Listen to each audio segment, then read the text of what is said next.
ನಮಸ್ಕಾರ ಸ್ನೇಹಿತರೆ. ಬಂಗಾಳದಲ್ಲಿ ಬುಲ್ಡೋಜರ್ ಮಾದರಿ ಶುರುವಾಯ್ತಾ? ಯಾಕಂದ್ರೆ ಇದುವರೆಗೂ ಇದ್ದ ನಂಬಿಕೆಗಳೇನು, ದೀದಿ ಮುಂದೆ ಮೋದಿದು ನಡೆಯಲ್ಲ, ಅಮಿತ್ ಶಾದು ನಡೆಯಲ್ಲ. ಈಗ ಅದೇ ದೀದಿಯನ್ನ ಹಣಿಯೋದಿಕ್ಕೆ ಯೋಗಿ ಮಾಡೆಲ್ ನ ಬಳಸ್ತಾ ಇದೆ ಬಿಜೆಪಿ.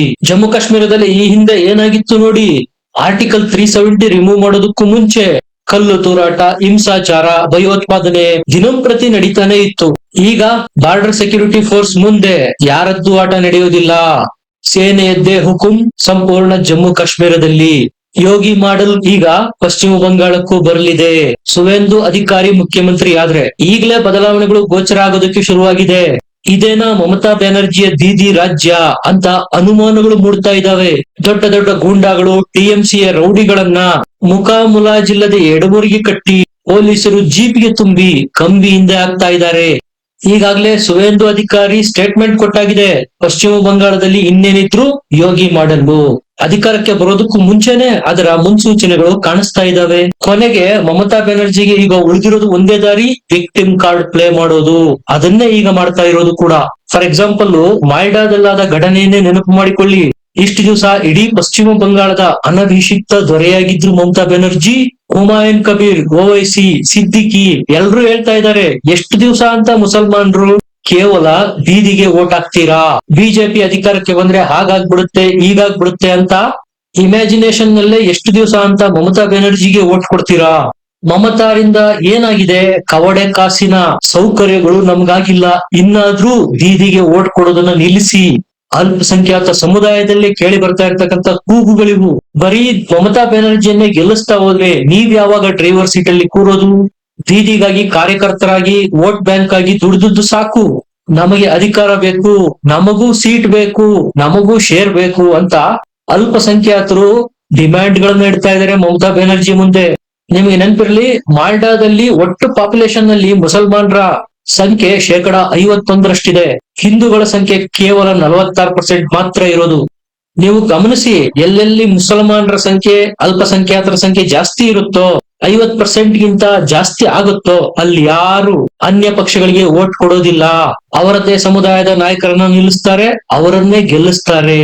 ಮಮತಾ ಬ್ಯಾನರ್ಜಿಗೆ ಬ್ಯಾಕ್ ಫೈರ್ ಆಗ್ತಾ ಇರೋದು ಕೂಡ ಇದೆ. ಈಗ ಮಾಲ್ಡಾದಲ್ಲಿ ಮುಸಲ್ಮಾನರ ಪಾಪ್ಯುಲೇಷನ್ ಜಾಸ್ತಿ ಇರೋದು ಒಂದೇ. ಒಟ್ಟು ವಿಧಾನಸಭಾ ಕ್ಷೇತ್ರಗಳ ಸಂಖ್ಯೆ ಮಾಲ್ಡಾದಲ್ಲಿ 12 ಇರೋದು. ಬಿಜೆಪಿ 4 ಗೆದ್ದಿತ್ತು, ಟಿಎಂಸಿ 8 ಸೀಟ್ಗಳನ್ನ ಗೆದ್ದಿತ್ತು.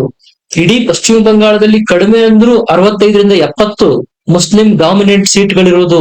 ಮುಸ್ಲಿಮರಿಗೆ ಧಮಕಿ ಆಗ್ತಾ ಇದ್ದಾರೆ ಮಮತಾ ಬ್ಯಾನರ್ಜಿ. ಈಗ ಈ ಬಾರಿ ಏನಾದ್ರೂ ಮಾಲ್ಡಾದಲ್ಲಿ ನಮ್ಮ ಪಕ್ಷದ ಕ್ಯಾಂಡಿಡೇಟ್ಸ್ ನ ಗೆಲ್ಲಿಸದೆ ಹೋದ್ರೆ ನನ್ನ ಮತ್ತು ನಿಮ್ಮ ಸಂಬಂಧ ಖತಮ್.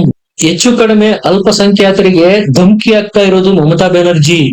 ಈ ಹಿಂದೆಲ್ಲ ಯಾರೆಲ್ಲ ಅಧಿಕಾರಿಗಳು ಮಮತಾ ಬ್ಯಾನರ್ಜಿಯ ಪಕ್ಷದ ಪರವಾಗಿ ಕೆಲಸ ಮಾಡಿದ್ರು, ಅವರ ಪಕ್ಷಕ್ಕೆ ವೋಟ್ ಹಾಕೋದಿಕ್ಕೆ ಇಂಡೈರೆಕ್ಟ್ ಆಗಿ ಹೆಲ್ಪ್ ಮಾಡಿದ್ರು, ಅವರೆಲ್ಲರ ವಿರುದ್ಧ ಈ ಬಾರಿ ಆಕ್ಷನ್ ಆಗ್ತಾ ಇರೋದು.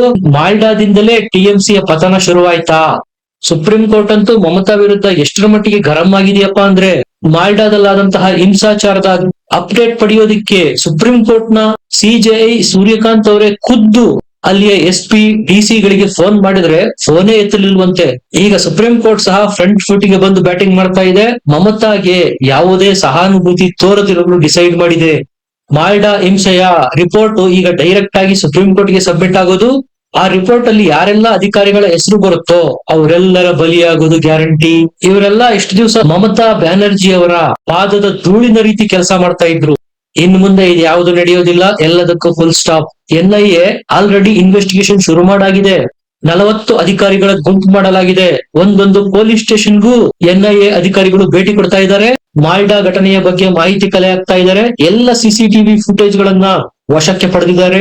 ಯಾರೆಲ್ಲ ಗೂಂಡಾಗಳು ನ್ಯಾಯಾಧೀಶರು ಸೇರಿದಂತೆ ಅಧಿಕಾರಿಗಳನ್ನ ಸತತ 9 ಗಂಟೆಗಳ ಕಾಲ ಒಂದೇ ರೂಮ್ ಅಲ್ಲಿ ಕೂಡಿ ಹಾಕಿ ಅನ್ನ ನೀರು ಕೊಡದ ಚಿತ್ರಹಿಂಸೆ ಕೊಟ್ಟಿದ್ರು, ಅವರೆಲ್ಲರ ಮುಖ ಸೆರೆಯಾಗಿದೆ CCTVಗಳಲ್ಲಿ. ಅವರೆಲ್ಲರ ಎಡೆಮುರಿ ಕಟ್ಟೋದು ಗ್ಯಾರಂಟಿ. ಅದರಲ್ಲೂ ಸೆಂಟ್ರಲ್ ಸೆಕ್ಯೂರಿಟಿ ಫೋರ್ಸ್ ಅಂತೂ ಟಿಎಂಸಿಯ ಗೂಂಡಾಗಳ ಎಡೆಮುರಿ ಕಟ್ಟಿ ನಾಯಿಗೆ ಒದ್ದಂತೆ ಒದ್ದು ಬಸ್ಗಳಲ್ಲಿ ತುಂಬಿ ಜೈಲ್ಗಟ್ತಾ ಇದೆ.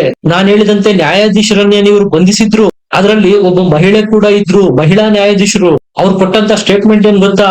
ನನಗೇನಾದ್ರೂ ಈ ಟಿಎಂಸಿ ಗೂಂಡಾಗಳಿಂದ ಆದ್ರೆ ನನ್ನ 5 ವರ್ಷದ ಮಗುವಿನ ಜವಾಬ್ದಾರಿಯನ್ನು ನೋಡಿಕೊಳ್ಳಿ, ಈ ರೀತಿ ಆ ನ್ಯಾಯಾಧೀಶ ಗೋಗರೆದಿದ್ರು.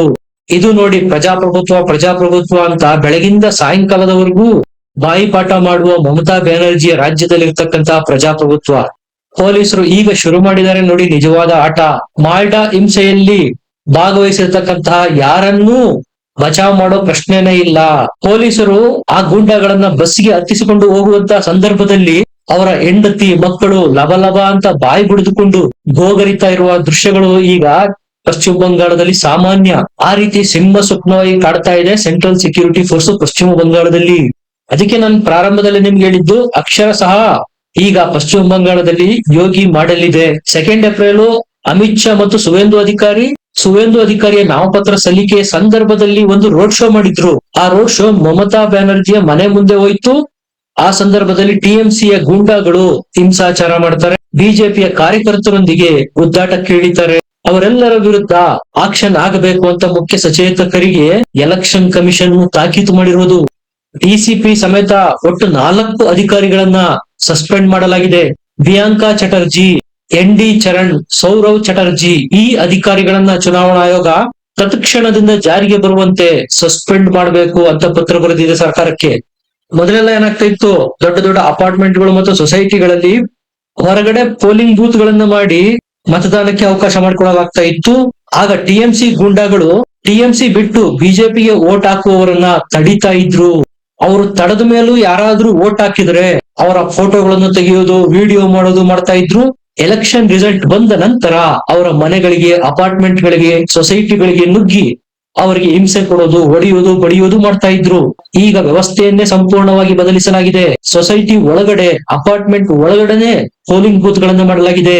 ಯಾರು ಯಾರಿಗೆ ವೋಟ್ ಹಾಕಿದ್ರು ಅನ್ನೋದೇ ಗೊತ್ತಾಗೋಲ್ಲ.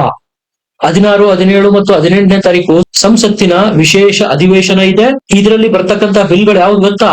ಮಹಿಳೆಯರಿಗೆ 33% ರಿಸರ್ವೇಶನ್ ರಾಜಕೀಯದಲ್ಲಿ ಮತ್ತು ಎಲ್ಲ ಸಂಸತ್ ಸ್ಥಾನಗಳ ಡಿಲಿಮಿಟೇಷನ್, ಅಂದ್ರೆ ಜನಸಂಖ್ಯೆಗನುಗುಣವಾಗಿ ಸಂಸತ್ ಸ್ಥಾನಗಳನ್ನು ಹೆಚ್ಚಿಗೆ ಮಾಡೋದು. ಇದು ಮೋದಿ ಮತ್ತು ಅಮಿತ್ ಶಾ ಕೊಟ್ಟಿರ್ತಕ್ಕಂಥ ಮಾಸ್ಟರ್ ಸ್ಟ್ರೋಕ್. ಇದು ಯಾರಿಗೆ ಹೊಡೆತ ಕೊಡುತ್ತೆ ಗೊತ್ತಾ? ಸ್ಪೆಷಲ್ ಆಗಿ ಪಶ್ಚಿಮ ಬಂಗಾಳದಲ್ಲಿ ಮಮತಾ ಬ್ಯಾನರ್ಜಿಗೆ, ದಕ್ಷಿಣಕ್ಕೆ ಬಂದ್ರೆ ಸ್ಟಾಲಿನ್ಗೆ ತಮಿಳುನಾಡಲ್ಲಿ. ಈ 33% ರಿಸರ್ವೇಶನ್ ಬಿಲ್ ಪಾಸ್ ಮಾಡೋದ್ರಿಂದ ಪಶ್ಚಿಮ ಬಂಗಾಳದಲ್ಲಿ ಮತ್ತು ತಮಿಳುನಾಡಿನಲ್ಲಿ ಬಿಜೆಪಿ ಜಯ ಸಾಧಿಸೋದನ್ನ ಯಾರಿಂದಲೂ ತಡೆಯೋದಿಕ್ಕೆ ಸಾಧ್ಯ ಇಲ್ಲ. ಇದು ಡೈರೆಕ್ಟ್ ಆಗಿ ಮಹಿಳಾ ಮತದಾರರ ಬುಟ್ಟಿಗೆ ಕೈ ಹಾಕಿದಂತೆ. ಈ ಬಿಲ್ ಪಾಸ್ ಆದ ನಂತರ ತಮಿಳುನಾಡು ಮತ್ತು ವೆಸ್ಟ್ ಬೆಂಗಾಲ್ ಅಲ್ಲಿ ಎಲೆಕ್ಷನ್ ಇರೋದು. ಈ ಹಿಂದೆ ಇದೇ ಮಹಿಳೆಯರ ರಿಸರ್ವೇಶನ್ ಬಿಲ್ ನ ಸಂಸತ್ತಲ್ಲಿ ತಂದಾಗ ರಾಹುಲ್ ಗಾಂಧಿ ಸೇರಿದಂತೆ ಪ್ರತಿಪಕ್ಷದ ಎಲ್ಲ ನಾಯಕರು ಏನ್ ಹೇಳಿದ್ರು, ಈಗ್ಲೇ ಅದನ್ನ ಜಾರಿ ಮಾಡಿ, ಇವತ್ತೇ ಮಾಡಿ. ಈಗ ಏನ್ ಹೇಳ್ತಾ ಇದಾರೆ ಗೊತ್ತಾ? ಈಗ ಯಾಕೆ ಮಾಡ್ತಾ ಇದ್ದೀರಾ? ಎಲೆಕ್ಷನ್ ಇರೋದ್ರಿಂದ ಅದರ ಲಾಭ ಪಡೆಯೋದಿಕ್ಕೆ ಬಿಜೆಪಿ ಮಾಡ್ತಾ ಇದೆ. ಈಗ ಮಾಡಬಾರ್ದು, ಎಲೆಕ್ಷನ್ ಆದ ನಂತರ ಮಾಡ್ಬೇಕು ಅನ್ನುವ ಡಿಮ್ಯಾಂಡ್ ಗಳನ್ನ ಇಡ್ತಾ ಇದ್ದಾರೆ ಪ್ರತಿಪಕ್ಷದವರು ಈಗ. ಯಾಕಂದ್ರೆ ಈಗಾದ್ರೆ ಅದರ ಸಂಪೂರ್ಣ ಲಾಭ ಬಿಜೆಪಿಗೆ ಸಿಗುತ್ತೆ. ಇವರೆಲ್ಲ ಹೀನಾಯವಾಗಿ ಸೋತು ಸುಣ್ಣ ಆಗ್ಬೇಕಾಗತ್ತೆ. ಸ್ಪೆಷಲ್ ಆಗಿ ಮಹಿಳೆಯರಿಗೆ ರಿಸರ್ವೇಶನ್ ಕೊಡ್ಬೇಕು 33% ಅನ್ನೋ ಬಿಲ್ ಬಂದಾಗ್ಲೆಲ್ಲ ವಿರೋಧ ಮಾಡಿದವರು ಯಾರು ಗೊತ್ತಾ? ಇದೇ ಮಮತಾ ಬ್ಯಾನರ್ಜಿ ಮತ್ತು ಸ್ಟಾಲಿನ್. ಬೇಕಂತ ಮೋದಿ ಮತ್ತು ಶಾ ಬಂಗಾಳ ಮತ್ತು ತಮಿಳುನಾಡಿನ ಎಲೆಕ್ಷನ್ ನಡುವೆನೆ ಈ ಬಿಲ್ ತಂದಿರೋದು. ಇಂಟ್ರೆಸ್ಟಿಂಗ್ ಫ್ಯಾಕ್ಟ್ ಏನಪ್ಪಾ ಅಂದ್ರೆ 7 ಕೋಟಿ ಮತದಾರರಿರುವುದು ವೆಸ್ಟ್ ಬೆಂಗಾಲ್ ಅಲ್ಲಿ. ಅದರಲ್ಲಿ ಅರ್ಧದಷ್ಟು ಮಹಿಳೆಯರಿದ್ದಾರೆ. ಪ್ರತಿ ಬಾರಿ ವೆಸ್ಟ್ ಬೆಂಗಾಲ್ ಮತದಾನದ ಹಿಸ್ಟ್ರಿ ತೆಗೆದು ನೋಡಿದ್ರೆ ನಿಮ್ಗೆ ಗೊತ್ತಾಗುತ್ತೆ, ಜಾಸ್ತಿ ವೋಟ್ ಮಾಡೋದು ಮಹಿಳಾ ಮಣಿಗಳೇ. ಇದರ ಎಫೆಕ್ಟ್ ಪಶ್ಚಿಮ ಬಂಗಾಳದಲ್ಲಿ ಬಿಜೆಪಿಗೆ ಅನುಕೂಲಕರವಾಗುತ್ತೆ. ಮಮತಾ ಬ್ಯಾನರ್ಜಿ ಮತ್ತು ಸ್ಟಾಲಿನ್ ಅಕ್ಷರಶಃ ನಿದ್ದೆಗೆಟ್ಟೋಗಿದ್ದಾರೆ. ನೋಡೋಣ ಏನಾಗುತ್ತೆ. ನಿಮ್ಗೆ ಏನ್ ಅನ್ಸುತ್ತೆ? ಕಮೆಂಟ್ ಮಾಡಿ, ಲೈಕ್ ಮಾಡಿ, ಚಾನಲ್ ನ ಸಬ್ಸ್ಕ್ರೈಬ್ ಮಾಡಿ. ಮತ್ತೆ ಸಿಗೋಣ. ನಮಸ್ಕಾರ.